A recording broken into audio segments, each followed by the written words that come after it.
لله الواحد الأحد الفرد الصمد الذي لم يلد ولم يولد ولم يكن له كفوا أحد نحمده ونستعينه ونستغفره ونؤمن به ونتوكل عليه ونعوذ بالله من شرور أنفسنا ومن سيئات أعمالنا من يهد الله فلا مضل له ومن يضلل فلا هادي له أشهد أن لا إله إلا الله وحده لا شريك له وأشهد أن محمدا عبده ورسوله هو الذي أرسل رسوله بالهدى ودين الحق ليظهره على الدين كله ولو كره المشركون اللهم صل على محمد وعلى آل محمد كما صليت على إبراهيم وعلى آل إبراهيم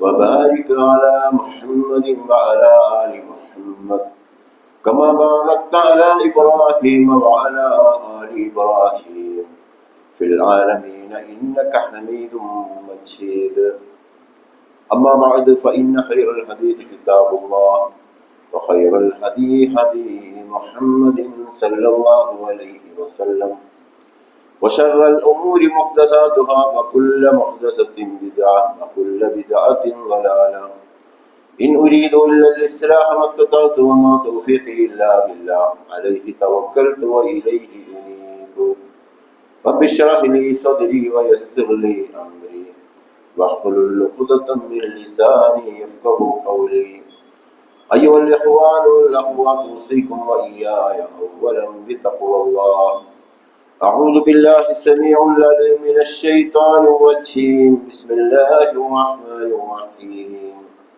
يا أيها الذين آمنوا اتقوا الله ولتنظر نفس ما قدمت لغد واتقوا الله إن الله خبير بما تعملون ولا تكونوا كالذين نسوا الله فأنساهم أنفسهم أولئك هم الفاسقون لا يستوي أصحاب النار وأصحاب الجنة أصحاب الجنة هم الفائزون صدق الله العظيم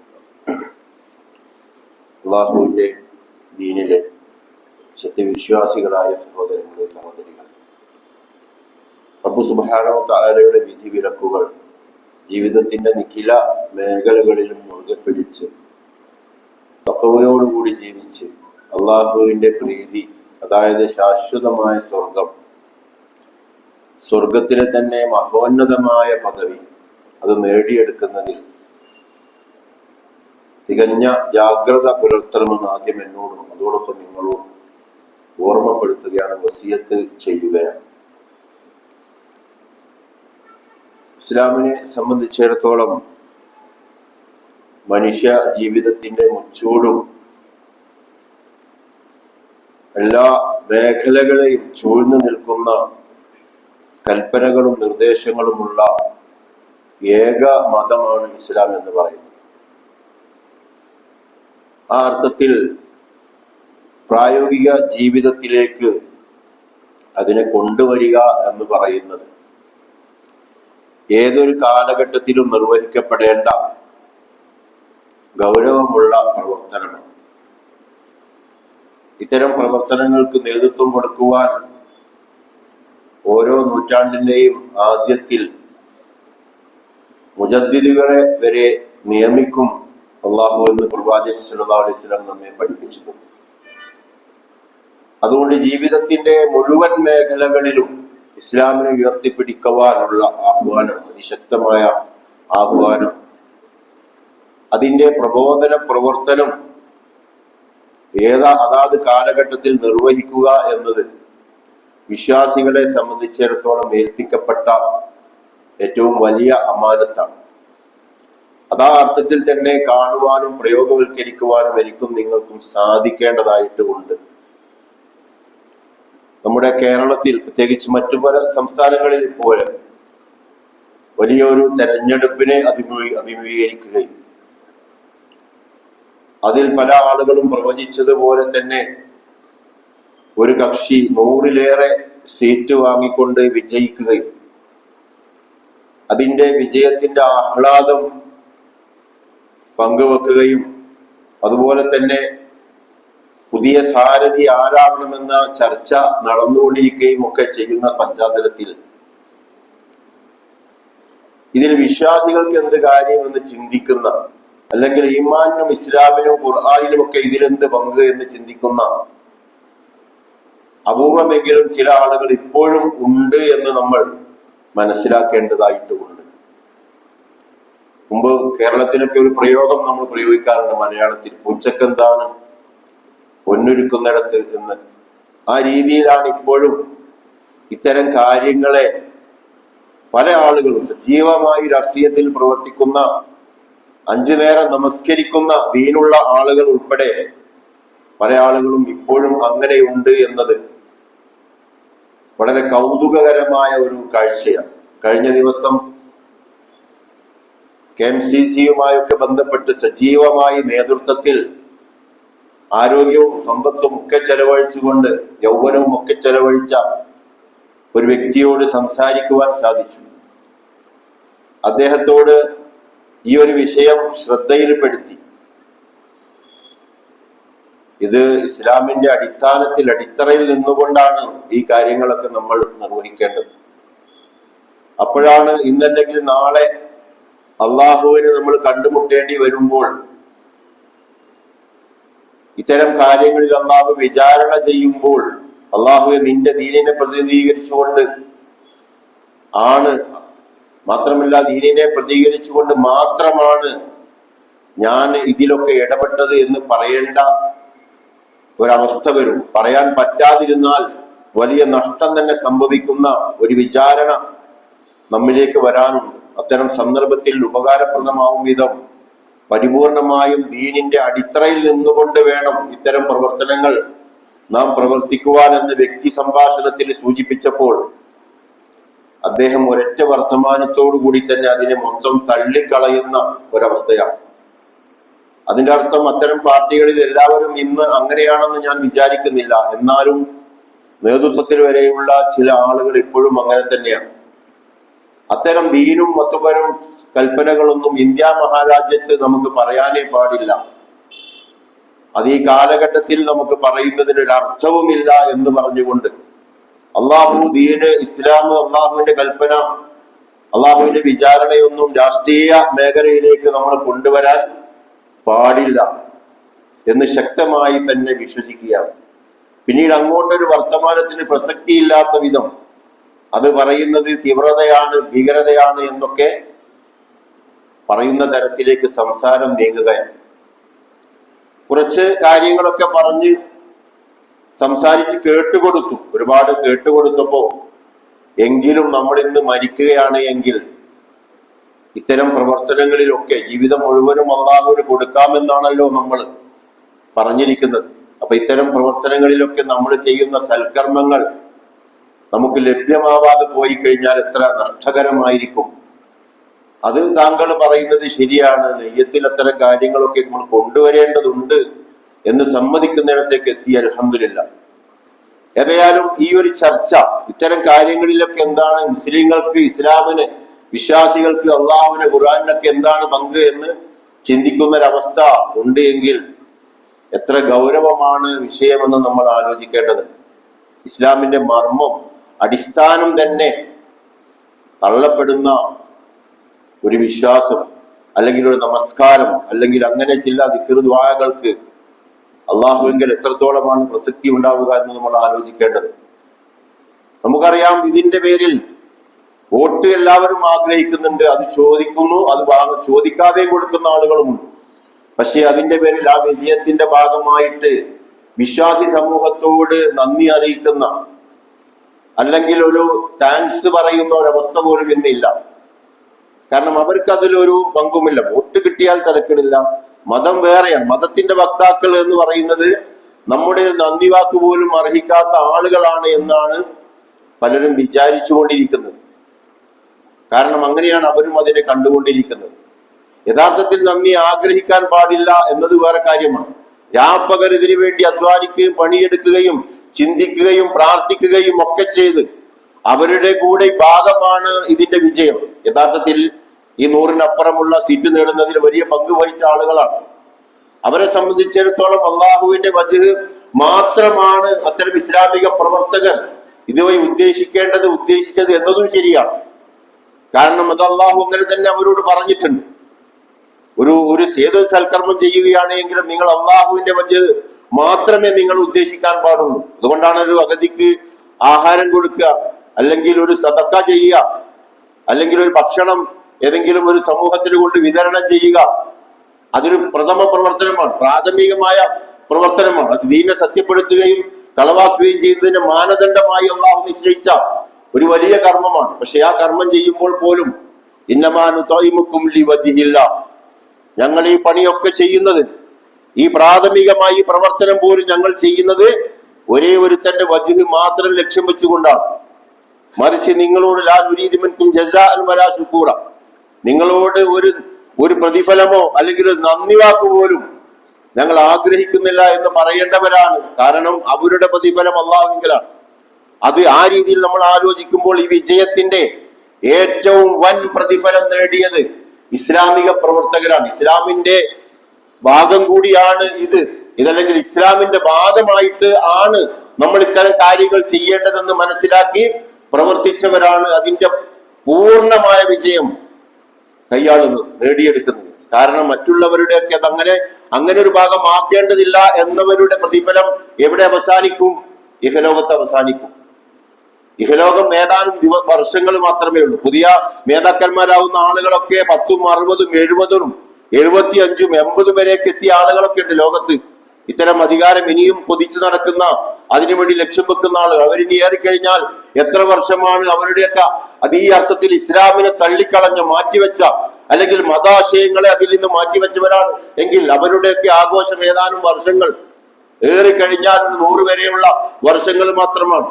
എന്നാൽ അള്ളാഹുവിന്റെ വജ്ഹ് ഉദ്ദേശിച്ചുകൊണ്ട് ഞങ്ങൾ ചെയ്യുന്ന ഓരോ പ്രവർത്തനവും ഞങ്ങൾ ഒരൊറ്റ ഉദ്ദേശത്തോടു കൂടി മാത്രമാണ് എന്ന് സകല പ്രവർത്തനങ്ങളെയും മാറ്റിവെച്ചവന്റെ പ്രതിഫലമോ ഒരിക്കലും അവസാനിക്കാത്ത പ്രതിഫലം, വിജയാഹ്ലാദം എന്നെന്നും നിലനിൽക്കുന്ന അവർക്കാണ് അള്ളാഹു ഇത് ഒരുക്കി വെച്ചിട്ടുണ്ട്. ആഖിബത്തുൽ മുത്തഖീൻ, അന്തിമ വിജയം തഖ്വയുള്ള മുത്തഖീങ്ങൾക്ക് മാത്രമേ അള്ളാഹു സുബ്ഹാനഹു വതആല കൊടുക്കുകയുള്ളൂ. ഇത്തരം ഇസ്സത്തും പ്രതാപവും ഒക്കെ വിജയവും ഒക്കെ ഒരു വിഭാഗം ആളുകൾക്ക് മാത്രമുള്ളതാണ് എന്ന് അള്ളാഹു സുബ്ഹാനഹു വതആല ഈ രാഷ്ട്രീയമായ മുന്നേറ്റവുമായി ബന്ധപ്പെടുത്തിക്കൊണ്ട് തന്നെ വിശുദ്ധ ഖുർആനിൽ പറഞ്ഞത് കാണാൻ സാധിക്കും. വലില്ലാഹിൽ ഇസ്സത്തി വലിറസൂലിഹി വലിൽ മുഅ്മിനീന വലാകിന്നൽ മുനാഫിഖീന ലാ യഅലമൂൻ. മുനാഫിക്കുകളായ ആളുകൾക്ക് ഇസ്ലാമാണ്, മുസ്ലിങ്ങളാണ് എന്ന് പറയുകയും എന്നാൽ പരിപൂർണമായും അള്ളാഹുവിന് വിധേയപ്പെട്ട് എല്ലാ മേഖലയും ഇസ്ലാമികമായ ഒരു മൂശയിലേക്ക് കൊണ്ടുവരണം, പ്രബോധന പ്രവർത്തനത്തിലൂടെ അതിനാണ് നമ്മൾ പണിയെടുക്കേണ്ടതെന്ന് പറയുന്ന ആളുകൾക്ക് മാത്രമാണ് അവരെ പിൻപറ്റിയ ആശയത്തെ ഉൾക്കൊള്ളുകയും അവരെ പിൻപറ്റിയ പ്രവാചകന്മാരും ആ പ്രവാചകന്മാരെ പിൻപറ്റിയ അനുയായികൾക്ക് മാത്രമാണ് ഇസ്സത്ത് എന്ന് ഇത് പൂർണ്ണമായി പിൻപറ്റാത്ത മുനാഫിക്കുകൾക്ക് അറിയുകയില്ല എന്ന് വിശുദ്ധ ഖുർആൻ പറഞ്ഞത് കാണാൻ സാധിക്കും. ഇത്തരം വിജയ സന്ദർഭത്തിൽ പലപ്പോഴും ഓർമ്മ വരുന്ന ഒരു സൂക്തമാണ് സൂറത്ത് റൂം എന്ന് പറയുന്നത്. സൂറത്ത് റൂമില് ഇത്തരം വിജയാഹ്ലാദം മായി ബന്ധപ്പെടുമ്പോ നമ്മൾ പഠിക്കേണ്ട ഒരു സംഗതിയാണ്. പരാജയം വരുമ്പോഴും പഠിക്കേണ്ട ഒരു സംഗതിയാണ്. പരാജയം വന്നപ്പോഴാണ് അല്ലാഹു സുബ്ഹാനഹു വതആല വിശ്വാസികളെ വേദനിപ്പിക്കുന്ന വിധമുള്ള ഒരു പരാജയം വന്നപ്പോഴാണ് അല്ലാഹു സുബ്ഹാനഹു വതആല ഈ വാഗ്ദാനം ചെയ്തുകൊണ്ട് ഈ വർത്തമാനം, ഈ പ്രഖ്യാപനം ഖുർആനിൽ നടത്തുന്നത്. സൂറത്ത് റൂം എന്ന് പറഞ്ഞ റോമാ രാജ്യം, റോം എന്ന് പറയുന്ന സാമ്രാജ്യം എന്നാണ് അതിന്റെ അർത്ഥം. അലിഫ് ലാം മീം എന്ന് പറഞ്ഞുകൊണ്ട് അല്ലാഹു സുബ്ഹാനഹു വതആല പറയുകയാണ് ഒലിബത്തി റോം പരാജയപ്പെട്ടിരിക്കുന്നു. ഒരു യുദ്ധത്തിലാണ്, ഇലക്ഷനിലാണെന്നുള്ളൂ. നമ്മുടെ വ്യത്യാസം, നമ്മുടെ കാലഘട്ടവും നമ്മുടെ വിഷയങ്ങളുമായി ബന്ധപ്പെടുത്തിക്കൊണ്ട് ഈ ആയത്തുകളെ നമ്മളൊന്ന് വിശകലനം ചെയ്ത് നോക്കുക. റോം പരാജയപ്പെട്ടിരിക്കുന്നു. പക്ഷേ അല്ലാഹു സുബ്ഹാനഹു വതആല ഇത് തൽക്കാലത്തേക്ക് മാത്രമുള്ള പരാജയമാണ്. ഫീ അദ്നൽ അർളി വഹും മിൻ ബഅദി വലബിഹിം സയഗ്ലിബൂൻ. എന്നാൽ ഈ പരാജയത്തിന് ശേഷം അവർ ജേതാക്കളാവുക തന്നെ ചെയ്യും. അവർ ആരെ കുറിച്ചാ പറയുന്നത്? റോം ആരാണ്? ക്രിസ്ത്യാനികളാണത്. അവര് ബിംബാരാധകരും അതുപോലുള്ള ബഹുദൈവ വിശ്വാസികളുമാണ്. പക്ഷെ അവരുടെ പരാജയത്തിൽ ആരോടാണ് പരാജയപ്പെട്ടത്? ഏറ്റവും കൊടിയ ബിംബാരാധകർ മാത്രമല്ല, അഗ്നി ആരാധകർ. പേർഷ്യ എന്ന് പറയുന്നത് അഗ്നി ആരാധകരാണ്, കൊടിയ മുശ്രിക്കുകളാണ്. ആ കൊടിയ മുശ്രിക്കുകൾ, ബിംബാരാധന ഉൾപ്പെടെ നടത്തിക്കൊണ്ടിരിക്കുന്ന ആ മുശ്രിക്കുകളോട് റോം എന്ന് പറയുന്ന അല്പമെങ്കിലും വിശ്വാസമുള്ള ക്രൈസ്തവ സമൂഹം പരലോകവും അതേപോലെ മരണാനന്തര ജീവിതവും പ്രവാചകന്മാരിലും അതേപോലെ വിചാരണയിലും സ്വർഗത്തിലും നരകത്തിലും ഒക്കെ വിശ്വസിക്കുന്ന ഒരു സമൂഹമാണ്. അവർ ഇസ്ലാമിലേക്ക് വന്ന മുസ്ലിങ്ങളാണോ അല്ലേ എന്നതൊന്നുമല്ല. അവരാണ് കുറച്ചുകൂടി അള്ളാഹുവും റസൂലും കിതാബുമായിട്ടൊക്കെ ബന്ധപ്പെട്ട് കിടക്കുന്നത്. അവരുടെ പരാജയം സങ്കടകരമായ ഒരവസ്ഥ വന്നപ്പോ, വേദനിപ്പിക്കുന്ന ഒരവസ്ഥ വന്നപ്പോ അള്ളാഹു ആ വിശ്വാസി സമൂഹത്തെ സമാധാനിപ്പിക്കുകയാണ്. ഏതാനും വർഷങ്ങൾക്കകം വിജയിക്കും, നിങ്ങൾ വിഷമിക്കണ്ട, നിങ്ങൾ സങ്കടപ്പെടേണ്ടതില്ല എന്ന് പറഞ്ഞ അല്ലാഹു സുബ്ഹാനഹു വ തആല. അപ്പം ഇത്തരം വിജയപരാജയങ്ങളിൽ, അത് ക്രൈസ്തവ സമൂഹത്തിൻ്റെതാണെങ്കിലും അവരുടെ പരാജയമാണെങ്കിലും അതിലൊക്കെ സന്തോഷിക്കുകയും ദുഃഖിക്കുകയും ചെയ്യുക എന്നത് ഈമാനിന്റെ ഭാഗമാണ്.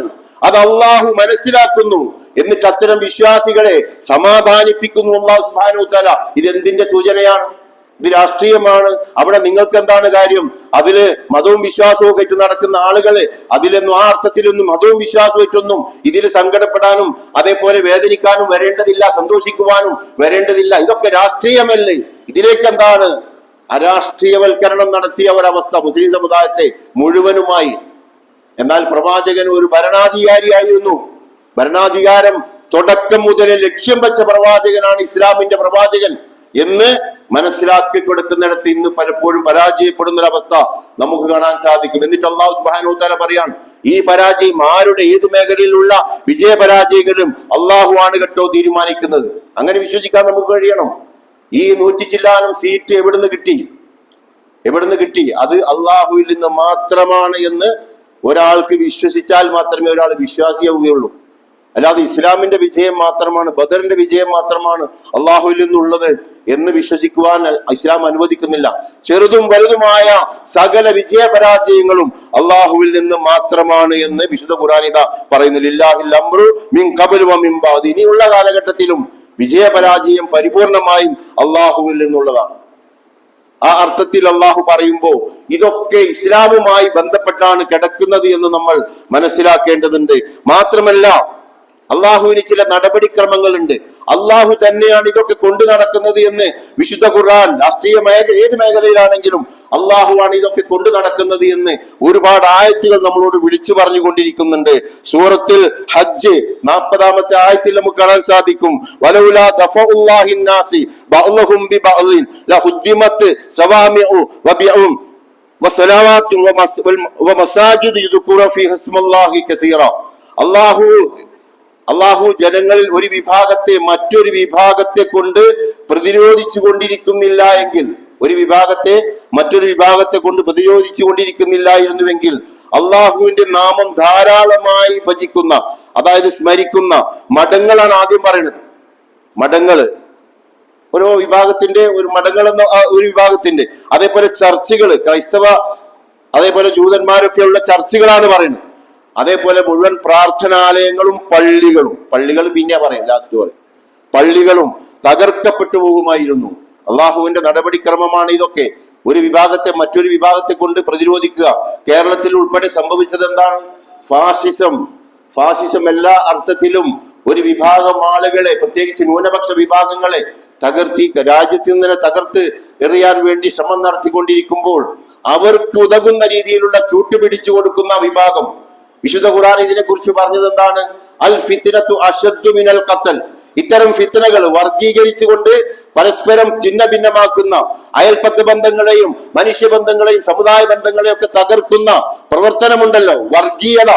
ആ വർഗീയത ഫിത്നയാണ് എന്നും അത് കൊലയേക്കാൾ മാരകമാണ് എന്നും ഖുർആൻ പറഞ്ഞ അത്തരം പ്രവർത്തനങ്ങളിൽ അതിനെതിരെയുള്ള പ്രവർത്തനം, അങ്ങനെ അള്ളാഹു തന്നെയാണ് ഇതൊക്കെ നേതൃത്വം കൊടുത്തുകൊണ്ടിരിക്കുന്നത്.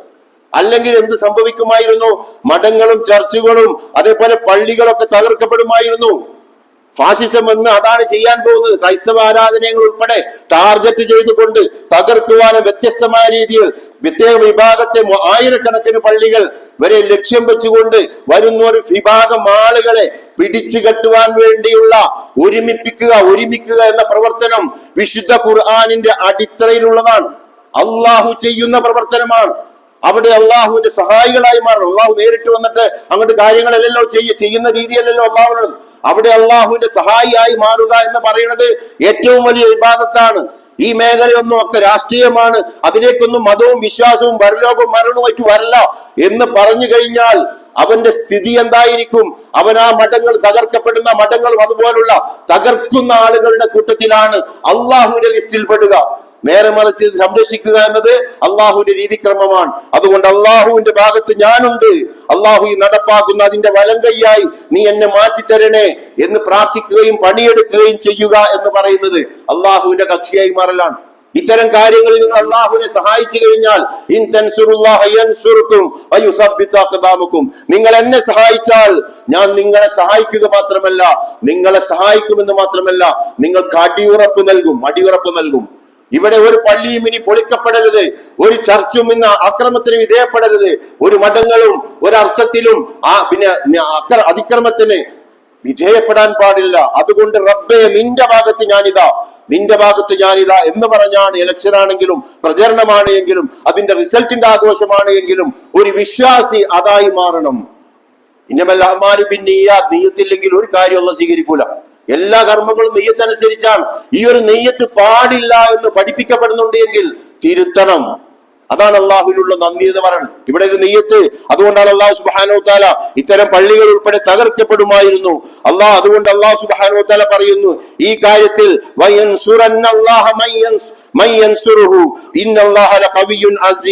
അള്ളാഹുവിനെ സഹായിക്കും. ഈ കാര്യത്തിൽ, ഈ പ്രതിരോധത്തിന്റെ മാർഗത്തിൽ ആര് അള്ളാഹുവിന്റെ സഹായിയും ആയി മാറുന്നുവോ അവൻ അവരെ സഹായിക്കുക തന്നെ ചെയ്യും. ഈ മഠങ്ങളും ചർച്ചുകളൊക്കെ തകർക്കാൻ പെടുന്ന ഒരു ആളുകൾക്കെതിരെ ഒരു വിഭാഗത്തെ മറ്റൊരു ഭാഗം കൊണ്ട് പ്രതിരോധിക്കുന്ന കാര്യത്തിൽ ആരോ നിങ്ങളുടെ കൂട്ടത്തിൽ അള്ളാഹുവിന്റെ സഹായിയായി മാറുന്നത്, ആ സഹായികളെ അള്ളാഹു സഹായിക്കുക തന്നെ ചെയ്യും. അള്ളാഹുവിനെ സഹായിക്കുന്നവരും സഹായിക്കുക തന്നെ ചെയ്യും. അള്ളാഹു അതിശക്തനും പ്രതാപവാനുമാണ്. ഇതൊരു വാഗ്ദാനമാണ്. അതുകൊണ്ട് നമ്മൾ അള്ളാഹുവിന്റെ ഭാഗത്ത് നിന്നുകൊണ്ട് വേണം ഈ പണികളൊക്കെ ചെയ്യുവാൻ. ഇനിയും നമ്മൾ നല്ലൊരു നേതാവ്, മുഖ്യമന്ത്രി കേരളത്തിൽ വേണം എന്ന് ആഗ്രഹിക്കുന്നത് അള്ളാഹുവിന്റെ ഭാഗത്ത് നിന്നുകൊണ്ടാവണം. അള്ളാഹുവിന്റെ ഭാഗത്ത് നിന്നുകൊണ്ടാണ്, രാഷ്ട്രീയമല്ലേ എന്ന് ചിന്തിക്കാൻ അനുവദിക്കരുത്. ഈ ഒരു ബോധവൽക്കരണം നാട്ടിലുടനീളം നടത്തേണ്ടതാണ്.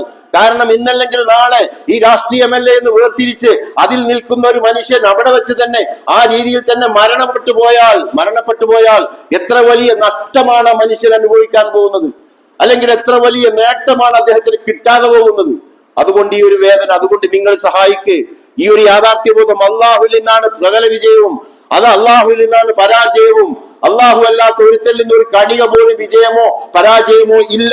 ഇത് ദീനിന്റെ മർമ്മമാണ്, ഈമാനിന്റെ ഏറ്റവും പ്രധാനപ്പെട്ട മർമ്മമാണ്. അത് ഏതൊരു കാര്യത്തിലുള്ള വിജയമാണെങ്കിലും അള്ളാഹുവിൽ നിന്നായിരിക്കണം. അങ്ങനെ തന്നെ അതിനെ കാണുവാൻ സാധിക്കണം. അങ്ങനെ വിശ്വാസികൾ ഈമാനുമായി ഇറങ്ങിക്കഴിഞ്ഞാൽ അവരുടെ നിലപാടെന്താണ്? അവര് ഇത് ശരി തന്നെയാണ്, ഇതിപ്പോ രാഷ്ട്രീയമായുള്ള കളിയായി കണ്ടിട്ട് അത് അങ്ങനെ പക്ഷം ചേരലും കക്ഷി ചേരലും ഒക്കെ കണ്ടിട്ട് ഇത് ജീവിതം കൊണ്ട് അവസാനിച്ചു പോകും. എന്തോ ഒരു നിസ്കാരം മാത്രം അള്ളാഹുവിന് മാത്രം അത് കൊടുത്തുകൊണ്ട്, ചില ദുആകൾ മാത്രം കൊടുത്തുകൊണ്ട് പടച്ച തമ്പുരാന്റെ അടുത്തേക്ക് ചെന്നു കഴിഞ്ഞാൽ ഇതിന്റെയൊക്കെ ഹിസാബ് നാളെ നടത്താൻ പോവുകയാണ്. പള്ളികളും തകർക്കപ്പെട്ടതും മഠങ്ങൾ ആക്രമിക്കപ്പെട്ടതും ഒക്കെ അതിന്റെയൊക്കെ പിന്നാമ്പുറത്ത് അതിന്റെ ഏത് ഭാഗത്തായിരുന്നു ഞാൻ ഉണ്ടായിരുന്നത്? അറിയാതെയെങ്കിലും അത്തരം കക്ഷികൾ മൗനം പാലിച്ച് പള്ളി പൊളിച്ചു കൊടുത്തതുവരെ സംഘം വരെ ഇപ്പം ഈ അധികാരത്തിൽ വരുന്ന ആളുകളെ കുറിച്ച് മുമ്പ് പറയപ്പെട്ടിട്ടുണ്ട്. മുസ്ലിം സമുദായം തന്നെ പറഞ്ഞിട്ടുണ്ട്. അന്ന് പ്രധാനമന്ത്രി പദവും ഭരണവും അത്തരക്കാരുടെ കയ്യിലായിരുന്നു. അവരുടെ മൗനമാണ് പള്ളി തകർത്തത്. ബാബരി മസ്ജിദ് തകർച്ചയ്ക്ക് കാരണം അവരുടെ മൗനമാണെന്ന് പറയപ്പെടുന്നുണ്ടെങ്കിൽ അതിലുൾപ്പെടെ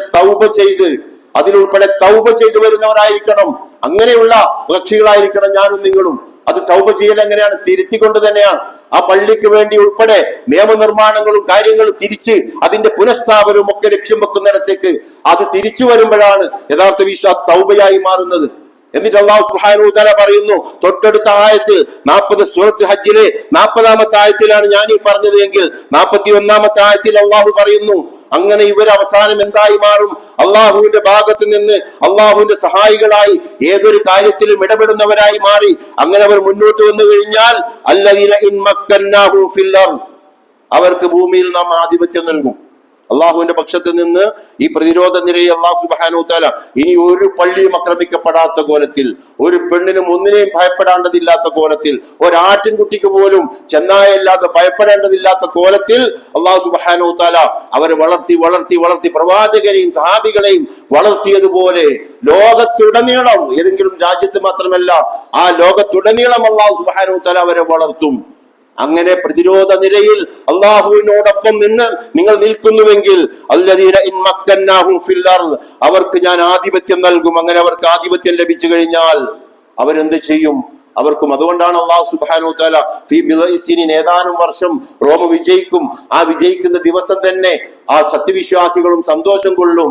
സത്യവിശ്വാസി ആ വിജയത്തിലും അതേപോലെ അള്ളാഹു നൽകിയ വിജയത്താലും അവർ സന്തോഷം കൊള്ളുമെന്ന് സൂറത്ത് റൂമില് പറഞ്ഞിട്ടുണ്ട്. എങ്കിൽ അങ്ങനെ ഇവർ ഈ സഹായം ഈ അർത്ഥത്തിലുള്ള പ്രതിരോധ നിരയിൽ അവർ അണിനിരന്നാൽ, അങ്ങനെ നിരത്തപ്പെട്ടാൽ അവർക്ക് അല്ലാഹു സുബ്ഹാനഹു വ തആല അധികാരം നൽകും. അധികാരം നൽകി കഴിഞ്ഞാൽ അവർ ആദ്യം തന്നെ ചെയ്യുന്ന പണി എന്താണ്? അഖാമുസ്സലാ, നമസ്കാരം ഇഖാമത്ത് ചെയ്യും. പ്രവാചകൻ ചെയ്ത പണി അതാണ്. മക്കയിലെ മദീനയിലെ നമസ്കാരം ഇഖാമത്ത് ചെയ്യുക എന്ന് പറഞ്ഞാൽ ബഹുദൈവത്വത്തിൽ നിന്ന് ഏകദൈവത്വത്തിലേക്ക് പ്രേരിപ്പിക്കും, നിർബന്ധിച്ചുകൊണ്ടല്ല. ബഹുദൈവത്വം ഏകദൈവത്വം ഒരുപോലെയല്ല. ഒരുപാട് ദൈവങ്ങളുണ്ട് എന്ന് പറയലും ഒരൊറ്റ ദൈവം മാത്രമേ ഉള്ളൂ എന്ന് പറയലും ഏതോ ഒന്നാണ് ശരി. ആ ശരിയുടെ പക്ഷത്തേക്ക് ജനങ്ങളെ ബോധവൽക്കരിക്കും.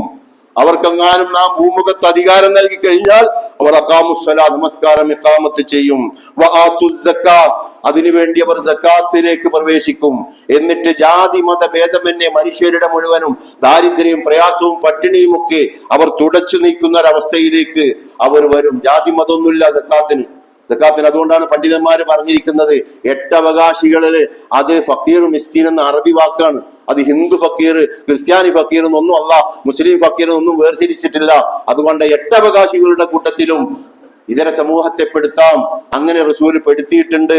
അതിൽ ഏറ്റവും മുഅല്ലഫത്തുൽ ഖുലൂബിന് 100 ഒട്ടകം വരെ റസൂൽ സല്ലല്ലാഹു അലൈഹി വസല്ലം വാഗ്ദാനം ചെയ്ത ഗോത്രത്തെ മുഴുവനും ഇങ്ങോട്ട് സ്വാധീനിച്ച്, അങ്ങനെയാണ് 23 കൊല്ലം കൊണ്ട് പ്രവാചക മാതൃകയിൽ ഇതൊന്നും നടക്കൂല എന്ന് പറഞ്ഞാൽ എങ്ങനെ ഉണ്ടാവും? ഇതിനൊന്നും ഇവിടെ പ്രസക്തി ഇല്ല എന്ന് പറഞ്ഞാൽ എങ്ങനെ ഉണ്ടാവും? എന്ത് ഈമാനായിരിക്കും? അതിന്റെ അവസ്ഥ എന്തായിരിക്കും? അത്തരം ഒരു പാർട്ടിയിലും സംഘത്തിലും കൊണ്ടാണോ ഇത്തരം വിജയങ്ങൾ നമ്മൾ ആഘോഷിക്കേണ്ടത്? നമ്മൾ ആലോചിക്കേണ്ടതാണ്. ഇസ്ലാമിക പക്ഷം അവിടത്തെയാണ് ഇന്നതെങ്കിലും അവിടത്തെയാണ് ഉള്ളതെങ്കിലും നമ്മൾ ആഘോഷിക്കേണ്ടത് അള്ളാഹുവിന്റെ പേരിലാണ്, അള്ളാഹുവിന്റെ ദീനിന്റെ പേരിലാണ്. അള്ളാഹുവിനോട് പ്രാർത്ഥിച്ചാണ് ഇതൊക്കെ നമ്മൾ നേടിയെടുക്കേണ്ടത്. അതുകൊണ്ടാണ് ഇത്തരം ഈ മഠങ്ങളും അതേപോലെ പള്ളികളും ചർച്ചുകളും ഒക്കെ തകർക്കപ്പെടുന്ന അവസ്ഥയിൽ നിന്ന് പ്രതിരോധം അള്ളാഹു നിർവഹിക്കുമ്പോൾ ആ പ്രതിരോധത്തിന്റെ ഭാഗത്ത് നിന്നുകൊണ്ട് അള്ളാഹുവിന്റെ സഹായിയായി മാറുന്നവർക്ക്, അത്തരം ആളുകൾക്ക് ഞാൻ ഭൂമിയിൽ അധികാരം നൽകുമെന്നും അവർ അധികാരം കിട്ടിക്കഴിഞ്ഞാൽ അവർ ആദ്യം ചെയ്യുന്നത് നമസ്കാരം ഇഖാമത്ത് ചെയ്യും. മാത്രമല്ല സക്കാത്ത് കൊടുത്തുകൊണ്ട് ആ സമൂഹത്തിന്റെ മുഴുവൻ ദാരിദ്ര്യം അവർ തുടച്ചു നീക്കും. എന്നിട്ട് അവർ ചെയ്യും വഅംറുഹും ബിൽ മഅറൂഫ്, അവർ നന്മ കൽപ്പിക്കും. നന്മ എന്ന് പറഞ്ഞാൽ അള്ളാഹു പറഞ്ഞതാണ്, തിന്മ അള്ളാഹു നിരോധിച്ചതാണ്. മഅറൂഫായ കാര്യങ്ങളാണ് ലോകം മുഴുവൻ അംഗീകരിക്കും. അള്ളാഹ് മദ്യം ഹറാമാക്കിയിട്ടുണ്ടെങ്കിൽ മനുഷ്യൻ അത് തിരിയും. എന്തുകൊണ്ട് മദ്യം നിരോധിക്കണം? അത് തിരിയുന്ന മനുഷ്യന്മാർ ഭൂരിപക്ഷമായി മാറും. കുടിക്കുന്നവൻ പോലും പറയും, ഞാൻ നശിച്ചു കഴിഞ്ഞിട്ടുണ്ട് ഇത് കുടിച്ചിട്ട്, എന്റെ മക്കൾക്കെങ്കിലും അത് കൊടുക്കാത്തൊരു സമൂഹം ഇവിടെ വേണം. കള്ള് കുടിച്ചുകൊണ്ട് തന്നെ അവൻ പറയും. അത്രയും വലിയ മഅറൂഫായ കാര്യമാണ് അള്ളാഹ് കൽപ്പിച്ചിരിക്കുന്നത്. പലിശക്കെണിയിൽ അകപ്പെട്ടവൻ പറയും, അത് നിരോധിക്കേണ്ടതുണ്ട് ഈ രാജ്യത്ത്. കാരണം എനിക്ക് എന്റെ കുടുംബം മുഴുവൻ നഷ്ടപ്പെട്ടതും കൂട്ടത്തോടു കൂടി എന്റെ മക്കളും അല്ലെങ്കിൽ ഇന്ന ആളുകളൊക്കെ ആത്മഹത്യ ചെയ്യേണ്ടി വന്നതും ഇതുകൊണ്ടാണ്. ഇതിന് ഇവിടെ പാടില്ല എന്ന് പറയുന്ന അള്ളാഹു നിരോധിച്ച നിരോധങ്ങളെ അവരെന്ത് ചെയ്യും? ജനങ്ങളുടെ മുമ്പിലേക്ക്. അയൽപ്പക്ക വിരോധവും ഒന്നുപോലെയല്ല. അയൽപ്പക്ക ബന്ധം ചേർത്ത് വെക്കലും അയൽപ്പക്കത്ത് വിരോധം ഉണ്ടാക്കിയിട്ട് സകല സമാധാനവും കെടുത്തിക്കളയുന്ന, അത് പാകിസ്ഥാനോടാണെങ്കിലും ശരി മറ്റു രാജ്യങ്ങളോടാണെങ്കിലും ശരി, അത് കെടുത്തിക്കളയുന്ന, നിർഭയത്വം ഇല്ലാതെ ഭയപ്പെടുന്ന ഒരവസ്ഥ ഉണ്ടാക്കുന്നതും ഒരുപോലെയല്ല. അതുകൊണ്ട് അവർ നന്മ കൽപ്പിക്കുകയും തിന്മ വിരോധിക്കുകയും ചെയ്യും. നഹിമനിൽ മുൻകർ വലില്ലാഹിൽ ആഖിബത്തുൽ ഉമൂർ. അതെത്ര അന്തിമമായ ഏറ്റവും പ്രധാനപ്പെട്ട അള്ളാഹുവിന്റെ ഇതിന്റെ എല്ലാം അന്തിമ പരിണിതി അള്ളാഹുവിന്റെ അടുത്താണ്. അത് വിജയിക്കണോ വേണ്ടേ, അത്തരം ആശയങ്ങൾ വിജയിപ്പിക്കണോ വേണ്ടേ എന്നതൊക്കെ അള്ളാഹുവാണ് തീരുമാനിക്കുക. അതുകൊണ്ട് സഹോദരങ്ങളെ, സഹോദരികളെ, ഇത്തരം കാര്യങ്ങൾ അള്ളാഹുമായി ബന്ധപ്പെടുത്തുവാൻ ശക്തമായി ആഹ്വാനം ചെയ്യുന്ന വിശുദ്ധ ഖുർആനിലെ ഒരായത്താണ് ഞാൻ നിങ്ങളുടെ മുമ്പിൽ ഓതിക്കേൽപ്പിച്ചത്. അള്ളാഹു സുബ്ഹാനഹു വ തആല വിശ്വാസികളെ വിളിച്ചുകൊണ്ട് പറയാണ്, യാ അയ്യുഹല്ലദീന ആമനു തഖുല്ലാഹ്, നിങ്ങൾ അള്ളാഹുവിനെ സൂക്ഷിക്കണം. വൽ തൻദുർ നഫ്സും മാ ഖദ്ദമത് ലിഗദിൻ വത്തഖുല്ലാഹ്. രണ്ടു വട്ടം അല്ലാഹു തഖുല്ല പറഞ്ഞ ആയത്താണിത്. നിങ്ങൾ നാളേക്ക് വേണ്ടി എന്ത് ചെയ്തു?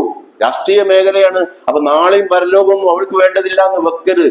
ഏതൊരു മേഖലയാണെങ്കിലും ആ മേഖല നാളേക്ക് വേണ്ടിയുള്ളതാക്കി മാറ്റണം. നിങ്ങൾ നാളേക്ക് വേണ്ടി എന്ത് സമ്പാദിച്ചു?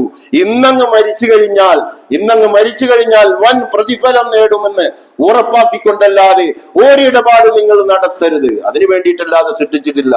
അതുകൊണ്ട് ഏതൊരു മേഖലയിലും ഈ നെയ്യത്തോടു കൂടി അല്ലാത്ത സ്വീകരണങ്ങൾ കിട്ടിയോ കിട്ടിയില്ലേ, ആരെങ്കിലും അംഗീകരിച്ചോ ഇല്ലേ, ആരെങ്കിലും നമ്മുടെ വോട്ട് ചോദിച്ചോ നമ്മളെ തേടി വന്നോ ഇല്ലേ, ഇതൊന്നും നമുക്ക് വിഷയമല്ല.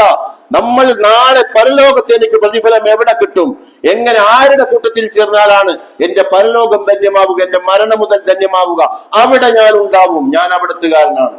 അത് മാത്രമാണ് എന്റെ ലക്ഷ്യം. അല്ലാത്തൊരു അജണ്ടയിലേക്കും എന്നെ കിട്ടുകയില്ല. പരലോകം വേണം, ഇഹലോകം വേണം എന്നുള്ളത്. പക്ഷെ ഇഹലോകം എന്ന് പറയുന്നത് പരലോകത്തിന് മുൻഗണന നൽകിക്കൊണ്ടുള്ള ഇഹലോകമേ അല്ലാഹു സുബ്ഹാനഹു വ തആല അംഗീകരിക്കുള്ളൂ. ആ പ്രാർത്ഥനയിൽ തന്നെ അത് മനസ്സിലാവും. റബ്ബന ആതിനാ ഫിദ്ദുനിയ ഹസന എന്ന് പറഞ്ഞിരിക്കണം. ഈ ഹസാനുള്ള ഒരു അവസ്ഥ ദുനിയാവിൽ തരണമെന്നാ, അല്ലാതെ കുറെ സമ്പത്തും അധികാരവും സ്ഥാനമാനങ്ങളും അല്ല അവിടെ പറഞ്ഞിരിക്കുന്നത്.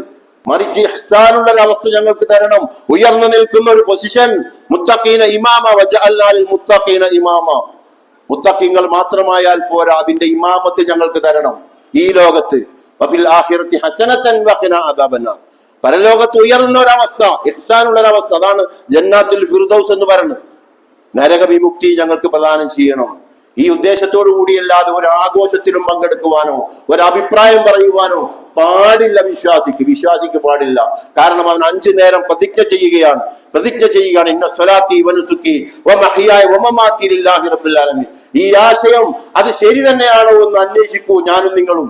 ശരിയാണ് എങ്കിൽ നമ്മളുടെ ഇനിയുള്ള നിലപാട് അതിനുള്ളതാണ്. നമുക്കും അധിക ആയുസ്സൊന്നും ഉണ്ടാവുമെന്ന് വിചാരിച്ച് നടക്കരുത്. അധികം ആയുസ്സും ഇനി മുതൽ ഈ വർത്തമാനം പറയാനുള്ളതാണ്. രാഷ്ട്രീയം ഇസ്ലാമുള്ള, ദീനുള്ള, പരലോകമുള്ള, മരണാനന്തര ചിന്തയുള്ള. ഇപ്പോ പുതിയ മുഖ്യമന്ത്രി ആവണം എന്ന് ജനം ആഗ്രഹിക്കുന്ന അദ്ദേഹത്തിന് പോലും ഇത് മനസ്സിലായിട്ടുണ്ട്. അദ്ദേഹം ഇത് പറഞ്ഞു. ഇസ്ലാമിന്റെ, മുസ്ലിം ലീഗിന്റെ ഉൾപ്പെടെയുള്ള വിശ്വാസങ്ങൾ വളരെ പവിത്രമായ വിശ്വാസമാണ്. അദ്ദേഹം തുറന്നടിച്ചു തന്നെ പറഞ്ഞു, വളരെ പവിത്രമായ, ഏറ്റവും പുരോഗമനാത്മകമായ, ഈ രാജ്യത്തെ മുച്ചൂടും അനുഗ്രഹീതമാം വിധം മാറ്റിപ്പണിയാൻ പറ്റുന്ന ഒരു പ്രത്യയശാസ്ത്രമാണ് ഇസ്ലാം. അത്തരം ആളുകൾ, ആശയമുള്ള, അത് യഥാർത്ഥത്തിൽ പൂർണ്ണമായി കൊണ്ടു നടക്കുന്ന ആളുകൾ ഞങ്ങളെ പിന്തുണച്ചാൽ ആ പിന്തുണ ഞങ്ങൾ സ്വീകരിക്കുക തന്നെ ചെയ്യും എന്ന് ആർജവത്തോടുകൂടി പറഞ്ഞപ്പോഴാണ് ഈ സമുദായത്തിൽപ്പെട്ട ആളുകൾക്ക് പോലും ഒരു വഴി തുറക്കപ്പെടുന്നത്. അതുകൊണ്ട് സഹോദരങ്ങളെ, ഇതൊക്കെ ബോധ്യപ്പെടുത്തി കൊടുക്കാൻ ഇനിയും ഒരുപാട് ആളുകൾ ഇത് ബോധ്യപ്പെടുത്തി കൊടുത്താൽ ഇങ്ങനെ തന്നെ പറയുന്ന ഒരു സാഹചര്യം ഉണ്ട് എങ്കിൽ നമ്മൾ ആദ്യം ഇത് അംഗീകരിക്കണം. രാഷ്ട്രീയത്തിൽ ഇസ്ലാം ഉണ്ടോ? അരാഷ്ട്രീയ മതമാണോ ഇസ്ലാം? രാഷ്ട്രീയം കൂടി ചേർന്നതാണോ ഇസ്ലാം? എങ്കിൽ അത് ഉൾപ്പെടെ ചേർന്നുകൊണ്ടുള്ള ഒരു ഇസ്ലാമിന്റെ പ്രവർത്തകരായി, അതിന്റെ വക്താക്കളായി മാറാൻ എനിക്കും നിങ്ങൾക്കും സാധിക്കേണ്ടതുണ്ട്. അപ്പോഴാണ് നമ്മൾ നാളെ പരലോകത്ത് വിജയിക്കുകയുള്ളൂ. ഇഹലോകത്തെ വിജയം തൽക്കാലത്തേക്ക് മാത്രമാണ്, പരലോകത്തെ വിജയമാണ് യഥാർത്ഥ വിജയം. അതുകൊണ്ട് നാളേക്ക് വേണ്ടി നിങ്ങൾ എന്ത് സമ്പാദിച്ചു? അതുകൊണ്ട് അള്ളാഹുവിൻ തുടർന്ന് പറയുന്നുണ്ട്, സ്വർഗത്തിലേക്ക് പോയവരും നരകത്തിലേക്ക് പ്രവേശിക്കപ്പെടുന്നവരും ഒരുപോലെയല്ല. അസ്ഹാബുൽ ജന്നത്തി ഹുമുൽ ഫായിസൂൻ. യഥാർത്ഥ വിജയം അത് സ്വർഗപ്രവേശനം നേടിയവർക്ക് മാത്രമാണ്. ഏതൊരു വിജയത്തിലും സ്വർഗപ്രവേശനം നേടിയെന്ന് ഉറപ്പുവരുത്തുന്നവർക്ക് മാത്രമാണ്. ഇത് വിശുദ്ധ ഖുർആൻ വ്യക്തമായി തന്നെ പറയുന്നു. അത് അല്ലാഹു സുബ്ഹാനഹു വ തആല മരണം നിങ്ങൾക്കുണ്ട്, അന്ന് ആ മരണം യാഥാർത്ഥ്യമായി വരും. നിങ്ങളുടെ ഓരോ കർമ്മങ്ങളും വിചാരണക്ക് കൊണ്ടുവരും. അന്ന് ഫമൻ സുഖിസിയ അനിന്നാരി വഉദ്ഖിലൽ ജന്നത ഫഖദ് ഫാസ്. അന്ന് ആരാണോ നരകാഗ്നിയിൽ നിന്ന് രക്ഷപ്പെട്ട് സ്വർഗത്തിൽ പ്രവേശിപ്പിക്കപ്പെടുന്നത് അവർ മാത്രമാണ് യഥാർത്ഥ വിജയം വരിച്ചവർ. അല്ലാതെ ദുനിയാവ് മതാഉൽ ഖുറൂറാണ്, ചതിച്ചരക്കാണ്. ആ ചതിച്ചരക്കിന്റെ കൂടെ വീണുപോയിട്ട് അവസാനം പരലോകവും മരണവും ഒക്കെ നഷ്ടപ്പെടുന്ന ഒരവസ്ഥയിലുള്ള രാഷ്ട്രീയ മേഖലയോ സാമ്പത്തിക മേഖലയോ കുടുംബ ജീവിതമോ വൈവാഹിക ജീവിതമോ ഒരു മേഖലയിലും അങ്ങനെ ഉണ്ടാവാൻ അനുവദിക്കരുത്. ഇതാണ് ഇസ്ലാം. അത് അനുവദിക്കരുത് പറഞ്ഞാൽ മക്കളുടെ കാര്യത്തിലൊക്കെ അങ്ങനെ തന്നെയാ. ചിലപ്പോൾ നിരോധങ്ങൾ തന്നെ കൊണ്ടുവരേണ്ടി വരും. നിരോധങ്ങൾ തന്നെ. കാരണം അല്ലാഹ് പറഞ്ഞിട്ടുണ്ട്, കൽപ്പിച്ചിട്ടുണ്ട്, നീ നിന്റെ കുടുംബത്തെയും നരകാഗ്നിയിൽ രക്ഷപ്പെടുത്തുക. മകന് ഈ ആശയം അംഗീകരിച്ചിട്ട് മനസ്സിലാവുന്നില്ലെങ്കിൽ ഒരുപക്ഷേ അവനുള്ള എന്റെ ആനുകൂല്യങ്ങളൊക്കെ ചിലത് നിർത്തിവെക്കേണ്ടി വരും. അങ്ങനെ കണ്ട് ആ അർത്ഥത്തിലൊക്കെ നിർത്തിവെച്ചിട്ടെങ്കിലും ബോധ്യപ്പെടുത്തി കൊടുക്കാൻ പറ്റുന്ന അവസ്ഥയിൽ. അതിന്റെ അർത്ഥം പ്രശ്നങ്ങൾ ഉണ്ടാക്കണമെന്നല്ല, ഏറ്റവും നല്ല രീതിയിൽ അവന് പിന്നീട് മനസ്സിലാവും എന്റെ ഉപ്പ കർശനമായിട്ടും അത്തരം വഴിയിലൂടെ അല്ല പോവേണ്ടത്, ഇത്തരം വഴിയിലൂടെയാണ് എന്റെ മാർഗം, ഇതാണ് പൂർണ്ണമായി ഇസ്ലാമിന്റെ മാർഗം എന്ന് പറഞ്ഞു തന്നത് എന്റെ ഗുണകാംക്ഷ കൊണ്ട് മാത്രമാണ് എന്ന് തിരിച്ചറിഞ്ഞ് അയാളുടെ കാലശേഷമെങ്കിലും അത് സ്വീകരിക്കുകയും എന്നിട്ട് ആ ഉപ്പക്ക് വേണ്ടി പ്രാർത്ഥിക്കുകയും ചെയ്യുന്ന ഒരവസ്ഥയെങ്കിലും വരും. അത് വരണമെങ്കിൽ ലക്ഷ്യബോധത്തോടു കൂടി കുടുംബത്തെ ഈ ആശയത്തിലേക്ക്, ഇത്തരം ആശയങ്ങളിലേക്ക് കൊണ്ടുവരേണ്ടതുണ്ട്.